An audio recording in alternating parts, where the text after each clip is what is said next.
Hi, I'm John Hoganson. And I'm Mike Carlson. And we welcome you to another video edition of the E-Update. Mike, this weekend we are preaching on the story of Jesus feeding the 5,000.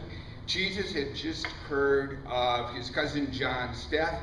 It says he went to a quiet place to be by himself, but that was not to be. People from all over followed him, and it said he had compassion. He taught, he cured the sick. But at a certain point, the disciples come to him and go, "Master, send the crowds away. The hour is now late. Send them into the towns and the villages so they may buy something." And Jesus said to them, "They need not go away. You give them something to eat." And they say, "We only have 5 loaves and 2 fish.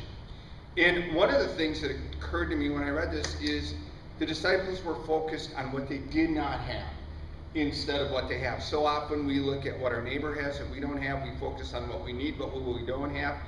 And we don't focus on what God has entrusted to us, and we don't figure out what we can do with what we have. But I also think, Mike, that when Jesus looked at the disciples and said, "You give them something to eat," he wasn't just talking to the disciples 2,000 years ago. He was talking to the church today. Why is it so important to be about the kingdom business of giving people something to eat? Well, I think what Jesus is saying is give what you got. If you've got faith as the kingdom, as the church, don't hold it to yourself. Give it away. If you've got goods, if you've got food, if you've got homes, give it away for the sake of the kingdom. There is enough in the kingdom. We operate like there isn't enough. We operate like someone's going to steal it or take it. Sharing doesn't end in kindergarten with a peanut butter sandwich, John. It doesn't end anywhere. Give it away for the sake of the kingdom. If you've got it, you got to give it. And that's really true of the early church. If you read in Acts, it says they gave to everyone as had they have need. And one of our phrases here is that we give ourselves away in love to a hurting world.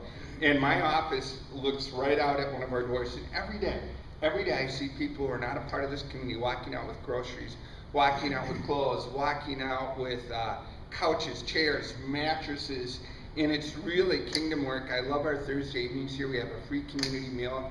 If you haven't come, we invite you to come. And we have members and non-members and everyone gathered together at the table. It's one of the ways we live out Jesus' command to his church. You give them something to eat.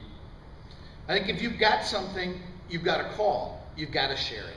Whatever it is, if you've got extra food goods, bring them, share them. If you've got extra forgiveness to share with a family member, give it, share it. It's that easy. And we're not trying to be legalistic. We're saying this because this is a life Jesus called us to. And we want you to have the very best life of all. A life where you are blessed to be a blessing. And what I've found in my life is that people who focus on giving themselves away in love the most are the people who are just humbled at how blessed they feel.